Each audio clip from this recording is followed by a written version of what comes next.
if I can lead this nation to, hindi naman greatness, but I would like to promise you a comfortable life under me. Comfortable lang. Kakain at saka wala masyadong krimen at yung droga, I will suppress it to the barest minimum. Wari lang.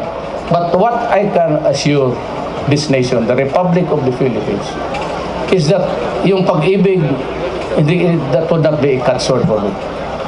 I will deliver to you ano ang dapat sa tao.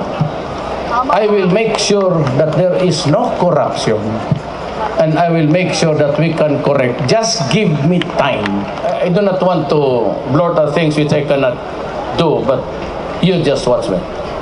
Tingnan lang niyo po. I am not asking you for years. That ain't good enough. I'm not asking you for months. I will start right there when I assume the office. Weeks lang. And I will go after for the corrupt lahat. Somebody has to answer for all of these things that's happening to the country.